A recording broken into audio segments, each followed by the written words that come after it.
Good morning student, I am Ramesh, Department of Mathematics, Volume 1, Chapter 6, இருபாறுமான பகுமுறை வடிவியல், Analytical Geometry.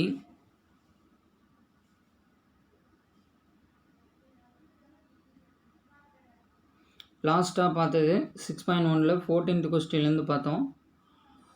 கொடுக்கப்பட்ட 5,1 புள்ளிக்கு 5 அலகுகள் மற்றும் எக்ஸ்ஹெச்சிலிருந்து 3 அலகுகள் தூரம் கொண்ட ஒரு நேம பாதையின் மீது அமைந்துள்ள புள்ளிகள் எத்தனை, மேலும் அப்புள்ளிகளை காண்க.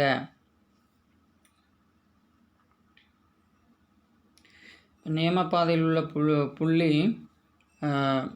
ஹெச்கே அப்படின்னு எடுத்துக்கலாம். எக்ஸ்ஹெச்லேருந்து இது எவ்வளோ தூரத்தில் இருக்குது அப்படின்னா 3 அலகு தூரத்தில் இருக்குது.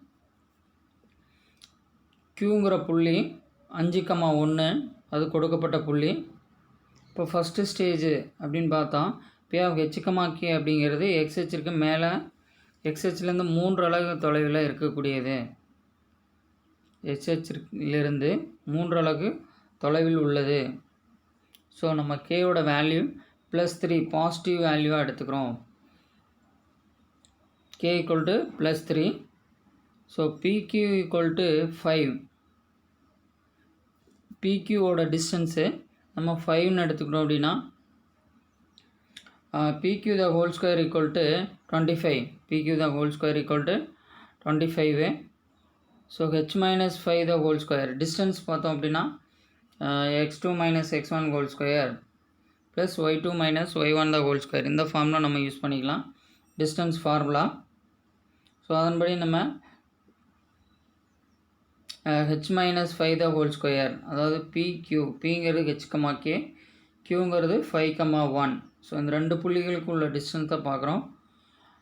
h-5 the whole square plus k-1 the whole square equal to 25. So அதோட கேயோட வேல்யூ நமக்கு தெரியும் 3. So 3 - 1 whole square equal to 25. h-5 the whole square அப்படிங்கிறத எக்ஸ்பேண்ட் பண்ணோம் அப்படின்னா h square plus 25 - 10h + 4 equal to 25. So இதை சிம்பிளிஃபை பண்ணோம் அப்படின்னா நமக்கு h square - 10h + 4 equal to 0ன்னு கிடைக்கும். இதை சால்வ் பண்ணுறோம். -b + r - √b² - 4ac √b² - 4ac divided by 2a அப்படிங்கிற ஃபார்முலாவை நம்ம யூஸ் பண்ணி தான் சால்வ் பண்ணுறோம். டைரெக்டாக ஃபேக்டரைஸ் பண்ண முடியாது அப்படிங்கிறதுனால நம்ம இந்த ஃபார்முலா யூஸ் பண்ணிக்கிறோம். அதாவது -b + r - √b² - 4ac divided by 2a. இது x = xோட ஃபார்முலா. ஸோ அந்த ஃபார்முலா தான் நம்ம இங்கே யூஸ் பண்ணியிருக்கோம். bயோட வேல்யூ -10.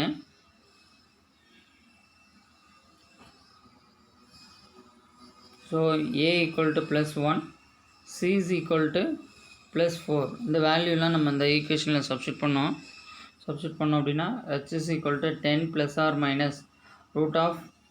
√b² அப்படிங்கிறது 100 - 4ac 4 × 4 16. So -16 divided by 2a. ஏவோட வேல்யூ 1 ஆல்ரெடி நம்ம சொல்லியிருந்தோம். So a = 1. So 2 × 1 2.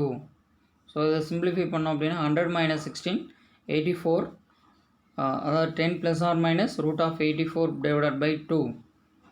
So 10 + r - இந்த 84 நம்ம டிவைட் பண்ணோம் அப்படின்னா நமக்கு 2√1 2√21 டிவைடட் பை 2 கிடைக்குது. ஸோ இதுலேருந்து ஹெச்சோட value 10 + r - 2√21 divided by 2 10 - 2√21 by 2 கிடைக்குது. ரெண்டு வேல்யூஸ் நம்ம எடுத்துக்கலாம். இதுக்கு அடுத்த ஸ்டேஜ் ஹெச்கேங்கிறது எக்ஸ்ஹெச்சிற்கு கீழே உள்ள புள்ளியாக இருக்குது அப்படின்னா எக்ஸ்ஹெச்லேருந்து 3 அலகு தொலைவில் உள்ளது. கீழே இருக்கிறனால நம்ம கேயோட வேல்யூ -3 எடுத்துக்கலாம். ஃபஸ்ட்டு எக்ஸ்ஹெச்சிற்கு மேலே 3 அலகுகள் தூரம், அடுத்தது எக்ஸ்ஹெச்சிற்கு கீழே 3 அலகுகள் தூரம் பிங்கிற புள்ளி இருக்குது. ஸோ கேயோட வேல்யூ -3 எடுத்துக்கிட்டு இதே சேம் மெத்தடில் சப்ஸ்டியூட் பண்ணோம் அப்படின்னா நமக்கு ஹெச்சோட வேல்யூ கிடைக்குது. ஸோ இதுலேருந்து நமக்கு 4 பாயிண்ட்ஸ், டோட்டலாக 4 பாயிண்ட்ஸ் கிடைக்குது. 15th கொஸ்டின், -4,0 4,0 ஆகிய புள்ளியிலிருந்து ஒரு நகரும் புள்ளிக்கு இடைப்பட்ட தொலைவுகளின் கூடுதல் எப்போதும் 10 அலகுகள் எனில் நகரும் புள்ளியின் நேமப்பாதையின் சமன்பாட்டை காண்க. இது ஆல்ரெடி நடத்தின கொஸ்டின் தான். கொடுக்கப்பட்ட புள்ளிகள் 2, P(h, k)ங்கிறது நேமப்பாதையில் இருக்கக்கூடிய ஒரு புள்ளி. இதில் என்ன கொஸ்டினில் கொடுத்துருக்காங்க அப்படின்னா, ஒரு நகரும் புள்ளிக்கு Pங்கிறது இடைப்பட்ட தொலைவுகளின் கூடுதல், அதாவது இந்த மாதிரி இருக்குது அப்படின்னா இது Pங்கிற புள்ளி, இது ஏங்கிற புள்ளி, இது Bங்கிற புள்ளி. அப்போ இவற்றின் இடைப்பட்ட தொலைவுகளின் கூடுதல் 10 அலகுகள் கொடுத்துருக்காங்க. இப்போ PA + PB = 10. ஸோ இது PAங்கிறது PAவோட டிஸ்டன்ஸு, PBங்கிறது PBயோட டிஸ்டன்ஸ், √(h - 4) அல்லது நம்ம PA² + PB² அப்படியும் நம்ம எடுத்துக்கலாம்.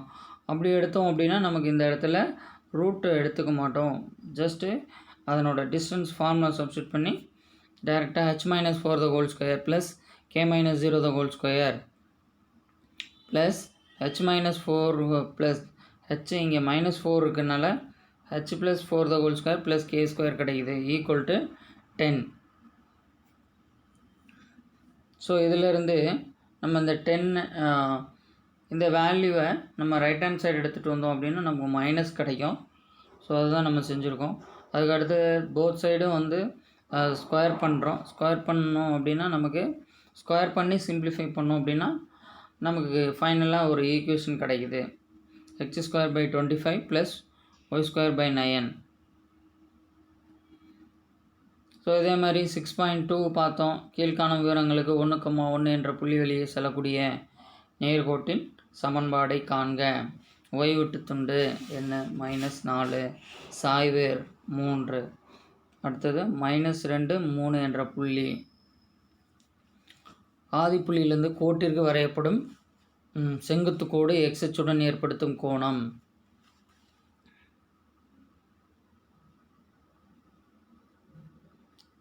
ஸோ ஃபஸ்ட்டு சப்டிவிஷனில் ஒய் வெட்டுத்துண்டு கேட்டிருக்காங்க. ஒய் வெட்டுத்துண்டு அதாவது சமன்பாடு y = mx + c. So a = mx - 4 கொடுத்துருக்காங்க. இது 1ஆனது 1,1 வழியாக போகிறதுனால நமக்கு என்னோட வேல்யூ 5 கிடைக்கிது. அதே மாதிரி புள்ளி 1,1 சாய்வு கொடுத்துருக்காங்க. இப்போ ஃபார்முலா நம்ம y - y1 = m × x - x1 அந்த ஃபார்முலா யூஸ் பண்ணிக்கலாம். அதே மாதிரி புள்ளிகள் 2 கொடுத்துருக்காங்க. 2 புள்ளிகள் இருக்குது அப்படின்னா சமன்பாடு y - y1 / y2 - y1 = x - x1 / x2 - x1.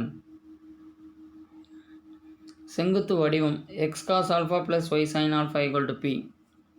இதில் P ஆங்கிள் கொடுத்துருக்காங்க. அதை சப்ஸ்டியூட் பண்ணோம் அப்படின்னா நமக்கு ஈக்குவேஷன் கிடைக்குது. ஆய அச்சுகளுக்கிடையே ஒரு கோட்டுத்துண்டின் மையப்புள்ளி P(r, c) எனில் அந்த நேர்கோட்டின் சமன்பாடு x/r + y/c = 2 என காட்டு.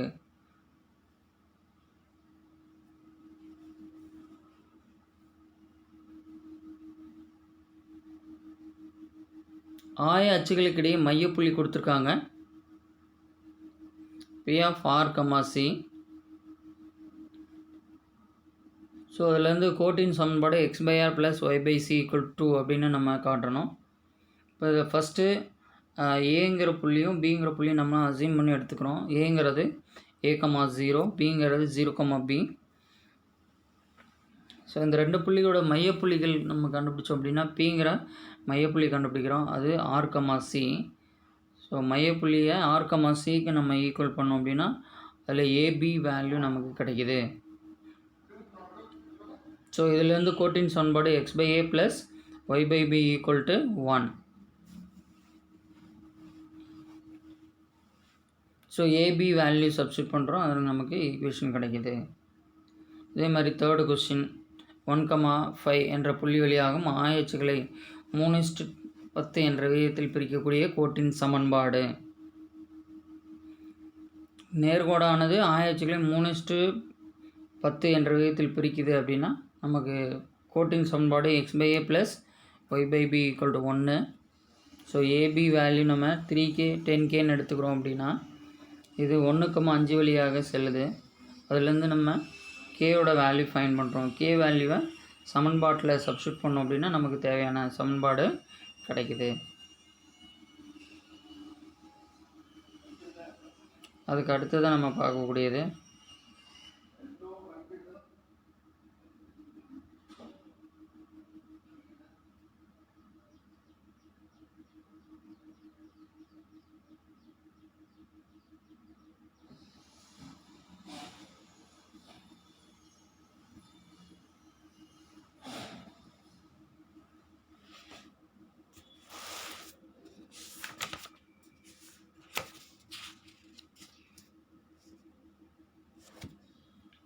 ஆக்சுவலி இதில் 6.1 அதாவது 6.2ல் 4th கொஸ்டின் நோட் பண்ணிக்கோங்க. 6.2ல் 4th கொஸ்டின் இது. அதாவது ஆதியிலிருந்து கோட்டிற்கு இடையே உள்ள செங்குத்து தொலைவு P. ஆதியிலிருந்து கோட்டிற்கு இடையே உள்ள தொலைவு P. A மற்றும் B என்பன ஆயச்சுகளின் வெட்டுத்துண்டுகளின் நீளங்கள். A மற்றும் B என்பன ஆயச்சுகளின் வெட்டுத்துண்டுகளின் நீளம் எனில் 1/p² = 1/a² அப்படிங்கிறத நம்ம ப்ரூவ் பண்ணுறோம். இப்போ செங்குத்து தொலைவு Pன்னு நம்ம சொல்லியாச்சு. இப்போ A மற்றும் B அப்படிங்கிறது ஆயச்சுகளின் வெட்டுத்துண்டுகளின் நீளங்கள். ஸோ இதில் நம்ம முக்கோணங்கள் POA அப்படிங்கிறது ஆல்ஃபான்னு நம்ம எடுத்துக்கிறோம். POA அப்படிங்கிறது ஆல்ஃபான்னு எடுத்துக்கிறோம். OAங்கிறது டிஸ்டன்ஸு A, OBங்கிறது B, OPங்கிறது Pயாக எடுத்துக்கலாம். இப்போ இதில்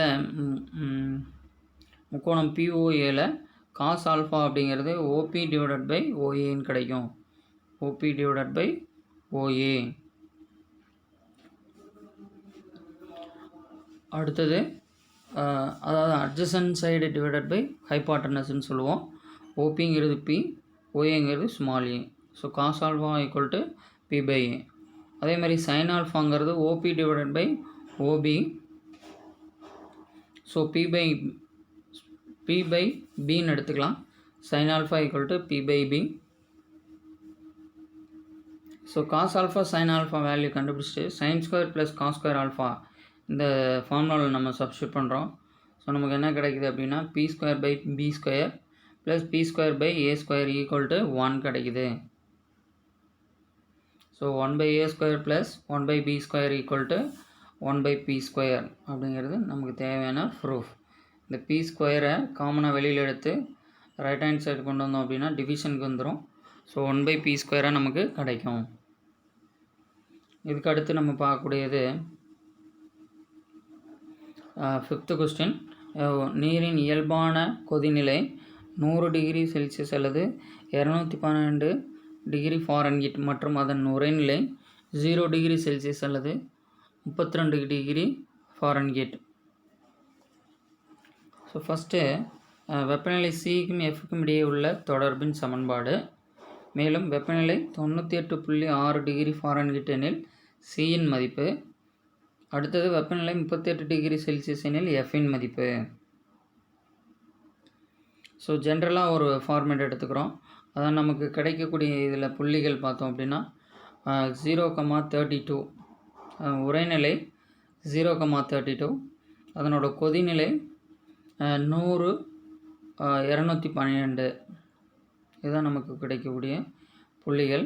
இப்போ இதில் x1 y1 x2 y2ன்னு எடுத்துக்கிட்டோம்னா ஃபார்முலா என்ன யூஸ் பண்ணலாம் அப்படின்னா y - y1/y2 - y1 y - y1/y2 - y1 = x - x1/x2 - x1. So Fங்கிறது yன்னு எடுத்துக்கிறோம், Cங்கிறது xன்னு எடுத்துக்கிறோம். ஸோ y - y1 அதாவது F - 32 divided by y2 - y1 212 - 32. Next x - x1 c minus 0 divided by 100 minus 0. So இதிலிருந்து f minus 32 divided by இது 180 equal to c by 100 கிடைக்குது. So இந்த cலேருந்து நம்ம என்ன find out பண்ணுறோம் அப்படின்னா c is equal to 100 divided by 180 into f minus 32. So c is equal to 5 by 9 into f minus 32. அல்லது எஃப்னு எடுத்துக்கிட்டோம் அப்படின்னா 180 divided by 100 into c plus 32. இது சிம்பிளிஃபை பண்ணாலும் நமக்கு 9 by 5 கிடைக்குது. 9 by 5 into c plus 32 அப்படின்றது கிடைக்கும். ஃபஸ்ட்டு கொஸ்டின் வெப்பநிலை சிக்கும் எஃப்க்கும் இடையே உள்ள நேரியல் தொடர்பின் சமன்பாடு.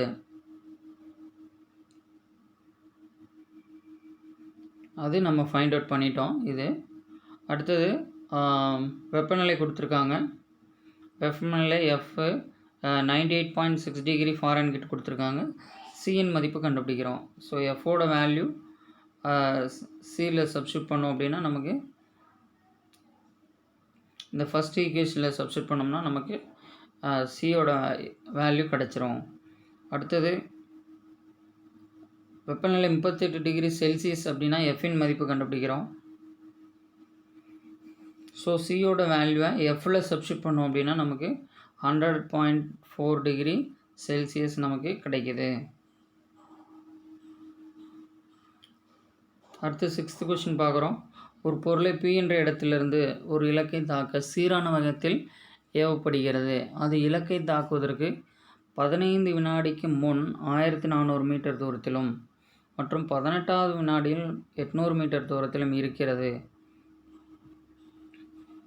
அப்படின்னா அந்த 3 வினாடிகளில் கடந்த தொலைவு 300 மீட்டர். 3 வினாடிகளில் கடந்த தொலைவு 300 மீட்டர் 600 மீட்டர்.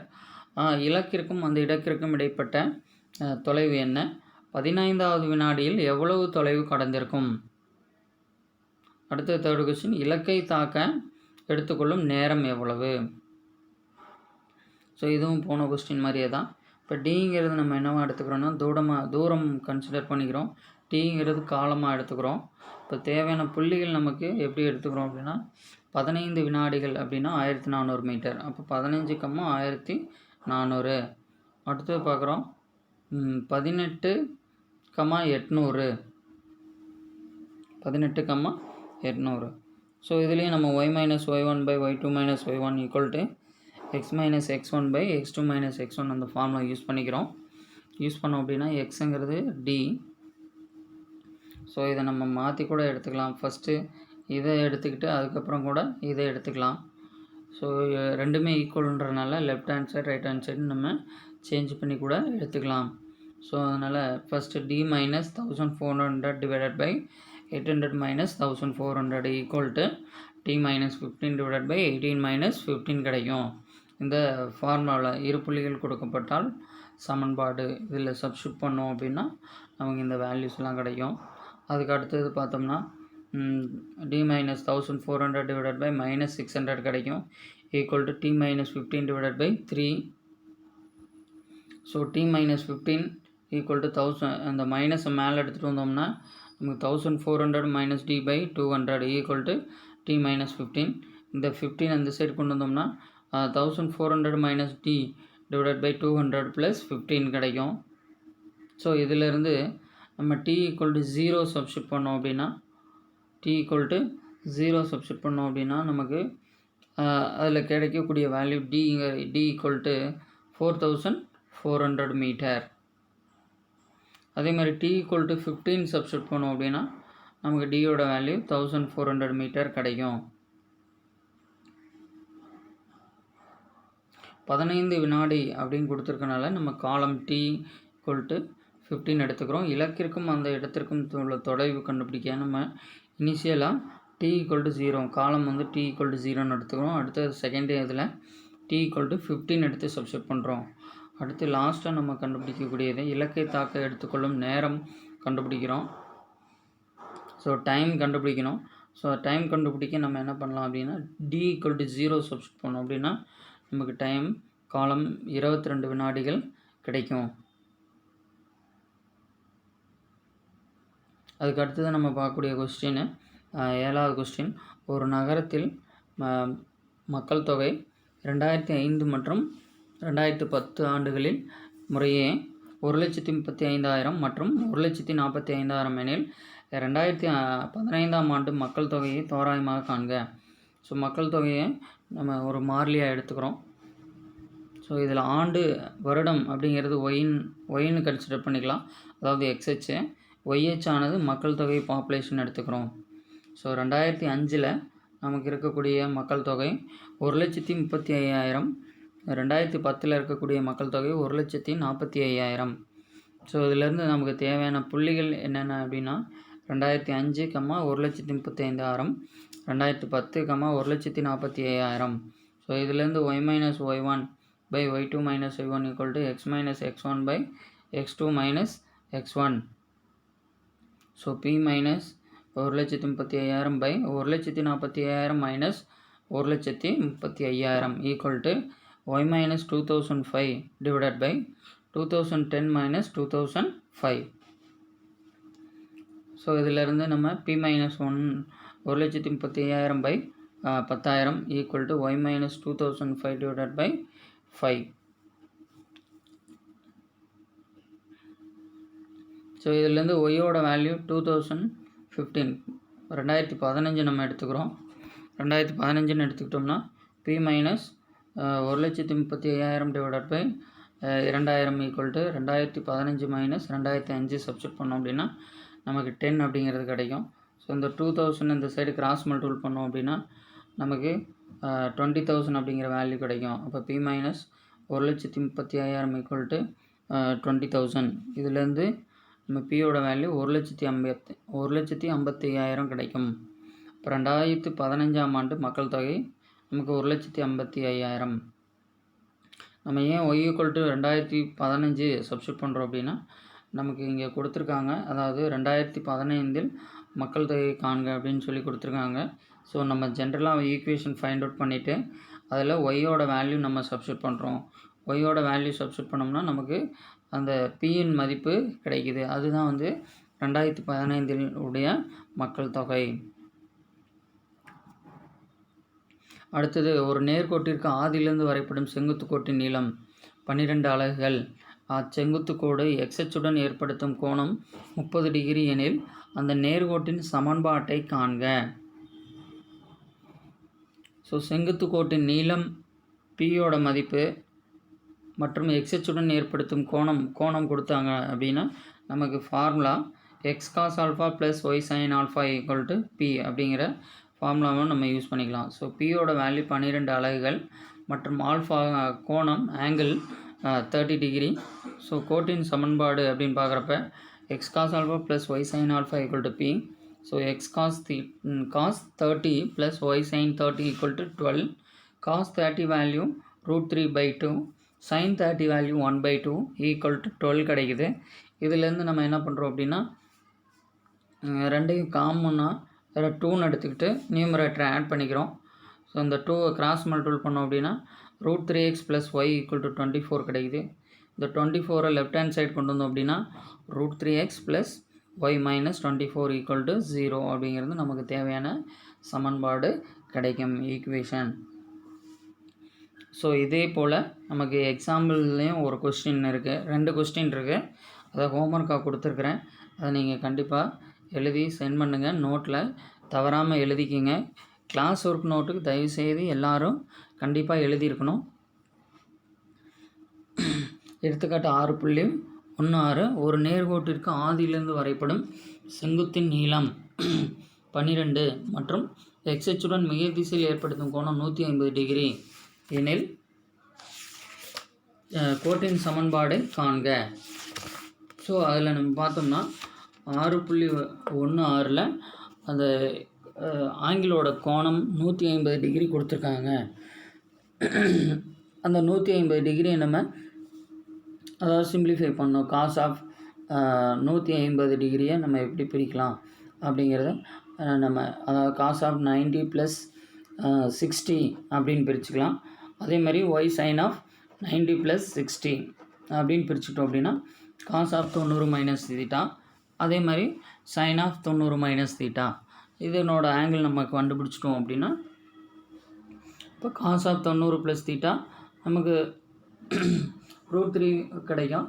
அதாவது காஸ் 90யோட value cos 90 plus theta sine theta வரும். அதே மாதிரி sine 90 plus theta minus cos theta வரும். ஸோ அதனோட வேல்யூவை சப்ஸ்டியூட் பண்ணிக்க வேண்டியதான். காஸ் ஃபஸ்ட்டுக்கு இதுக்கு சைன் 60 வேல்யூ ஃபைன் பண்ணுறோம். அடுத்தது காஸ் 60யோட வேல்யூ நம்ம சப்ஸ்டியூட் பண்ணிக்கலாம். அப்படி சப்ஸ்டியூட் பண்ணோம் அப்படின்னா நமக்கு தேவையான ஆன்சர் கிடச்சிரும். அதே மாதிரி ஒரு கோடு ஆய அச்சுகளுடன் ஏற்படுத்தும் முக்கோணத்தின் பரப்பு 36 சதுர அலகு மற்றும் ஆதியிலிருந்து அக்கோட்டிற்கு வரையப்படும் செங்குத்து கோடு மிகை அச்சுடன் ஏற்படுத்தும் கோணம் 45 டிகிரி எனில் நேர்கோட்டின் சமன்பாடு. ஸோ இதுவும் இதே போல தான். எக்ஸ் அச்சுடன் ஏற்படுத்தும் கோணம் 45 டிகிரி கொடுத்துருக்காங்க. ஸோ நம்ம x cos alpha plus y sine alpha equal to பிங்கிற ஃபார்முலா யூஸ் பண்ணிக்கலாம். ஆல்ஃபாவோட வேல்யூ 45 டிகிரின்னு எடுத்துக்கலாம். அதுக்கு அடுத்து அது இல்லாமல் நமக்கு முக்கோணத்தின் பரப்பு கொடுத்துருக்காங்க. முக்கோணத்தின் பரப்பு 36 சதுர அலகுகள். ஸோ முக்கோணத்தின் பரப்பு கண்டுபிடிக்கிறப்ப நமக்கு 2 புள்ளிகள் எடுக்கணும். அந்த 2 புள்ளிகளானது நம்ம ஏபி அப்படிங்கிற 2 புள்ளிகளாக எடுத்துக்கணும். ஸோ ஏபி என்ற புள்ளிகள் நமக்கு கொடுத்துருக்காங்க. அதாவது √2p, 0, பிங்கிறது 0, √2p அப்படிங்கிறது தான் நம்ம எடுத்துக்கிறோம். இந்த நேர்கோட்டின் சமன்பாடு கண்டுபிடிச்சி அதிலிருந்து நம்ம அந்த ஏபி புள்ளிகளை எடுத்துக்கிறோம். ஸோ முக்கோணத்தின் பரப்பு ½ × ஏபி அப்படிங்கிறது யூஸ் பண்ணிக்கலாம். ஏபி புள்ளிகளுக்கு பதிலாக நம்ம √2p சப்ஸ்டியூட் பண்ணோம் அப்படின்னா நமக்கு 36 அப்படிங்கிறது கிடைக்கும். ஸோ அதுலேருந்து நம்ம பியோட வேல்யூ 6ன்னு கண்டுபிடிச்சிக்கலாம். அதாவது முக்கோணத்தின் பரப்பு 36 கொடுத்துருக்காங்க. அந்த முக்கோணத்தின் பரப்பு ஃபைண்ட் அவுட் பண்ணுறப்ப 36க்கு ஈக்குவல் பண்ணோம் அப்படின்னா நமக்கு பியோட வேல்யூ 6ன்னு கிடைக்கும். ஸோ இந்த பி வேல்யூவை இந்த நேர்கோட்டின் சமன்பாடில் சப்ஸ்டியூட் பண்ணிக்கலாம். இதுதான் இந்த எடுத்துக்காட்டு 6.17. அடுத்ததான் நம்ம பார்க்கக்கூடியது 9th கொஸ்டின். 8,3 என்ற புள்ளி வெளியே செல்லக்கூடியதும் ஆயச்சுகளின் வெட்டுத்துண்டுகளின் கூடுதல் 1 எனில் நேர்கோட்டின் சமன்பாட்டை காண்க. ஸோ இது முக்கியமான 5 மார்க் கொஸ்டினை நோட் பண்ணிக்கோங்க. Important 5 mark question. ஸோ கொடுத்துருக்கக்கூடியது வெட்டுத்துண்டுகளின் கூடுதல் 1. வெட்டுத்துண்டுகள் அப்படின்னு பார்க்குறப்ப a + b ஈக்குவல் டு 1ன்னு எடுத்துக்கலாம். ஸோ அதுலேருந்து பியோட வேல்யூ 1 - a அப்படின்னு கண்டுபிடிச்சிக்கலாம். பியோட வேல்யூ 1 - a. ஸோ கோட்டின் சமன்பாடு x/a + y/b equal to 1. So h/a + y/bயோட வேல்யூ 1 - a ஈக்குவல் டு 1. இந்த கோடு 8,3 என்ற புள்ளி வழியாக செல்கிறதுனால நம்ம x = 8 y = 3ன்னு இந்த ஈக்குவேஷனில் சப்ஸ்டியூட் பண்ணுறோம். 1ல் சப்ஸ்டியூட் பண்ணுறோம். அப்போ 8/a + 3/1 - a ஈக்குவல் டு 1. இது ரெண்டுக்கும் நம்ம எல்சிஎம் எடுத்துட்டோம்னா a × 1 - a, இங்கே நியூமரேட்டரில் கிராஸ் மல்டிபிள் பண்ணிக்கிறோம். 8 × 1 - a + 3 × a by a × 1 - a equal to 1 கிடைக்குது. ஸோ இது கிராஸ் மல்டிபிள் பண்ணிக்கிறோம். a - a², இங்கே 8 - 8a + 3a. ஸோ இதிலேருந்து நமக்கு அந்த a² லெஃப்ட் ஹேண்ட் சைடு கொண்டு வரோம். a² - 6a + 8 கிடைக்குது. இதை நம்ம ஃபேக்டரைஸ் பண்ணோம்னா a - 2 a - 4 ஈக்குவல் டு 0 கிடைக்கும். அதாவது 8ஐ ஃபேக்டரைஸ் பண்ணுறப்ப 4 2s are 8 கிடைக்கும். இது ரெண்டுக்கும் மைனஸ் போட்டால் தான் நமக்கு இந்த இடத்துல 6ங்கிற ஆன்சர் கிடைக்கும். இப்போ a - 4 a - 2 ஈக்குவல் டு 0 அப்படின்னா a = 2, 4. ஸோ ஏக்கு நமக்கு 2 வேல்யூ கிடைக்குது. a = 2ன்னு சப்ஸ்டியூட் பண்ணோம் அப்படின்னா இந்த ஈக்குவேஷனில் நம்ம கன்சிடர் பண்ணி இருக்கக்கூடிய ஈக்குவேஷனில் a = 2 சப்ஸ்டியூட் பண்ணோம்னா ஒரு வேல்யூ கிடைக்கும். அதே ஒரு ஈக்குவேஷன் கிடைக்கும். அதேமாதிரி a = 4 சப்ஸ்டியூட் பண்ணால் நமக்கு இன்னொரு ஈக்குவேஷன் இங்கே கிடைக்குது. a = 2 சப்ஸ்டியூட் பண்ணுறப்ப இங்கே 2 கிடைக்குது, இங்கே -1 கிடைக்குது. ஸோ இதை கிராஸ் மல்டிபிள் பண்ணிவிட்டு இந்த 2வை ரைட் ஹேண்ட் சைடு கொண்டு வந்துடுறோம். இப்போ நமக்கு -x + 2y = -2 கிடைக்குது. இதுலேருந்து x - 2y - 2 = 0. அதே மாதிரி நிலை 2 a = 4ன்னு எடுத்துக்கிட்டோம்னா x/4 + y/ -3 = 1. ஸோ இது ரெண்டையும் நம்ம மல்டிபிள் பண்ணோம்னா 4 3s are 12 -12. அதை கிராஸ் மல்டிபிள் பண்ணோம்னா -12 கிடைக்கும். ஸோ இதிலேருந்து நமக்கு 3x - 4y - 12 = 0 அப்படிங்கிறது ஈக்குவேஷனாக கிடைக்கும். ஸோ இது வரைக்கும் கொடுத்த ஹோம்ஒர்க்கை கண்டிப்பாக எழுதி சென்ட் பண்ணுங்கள். அது இல்லாமல் கிளாஸ் ஒர்க் நோட்டில் கண்டிப்பாக எழுதணும். கொடுத்துருக்கக்கூடிய சம்ஸையும் நீங்கள் நோட்டில் எழுதி பாருங்கள். தேங்க்யூ.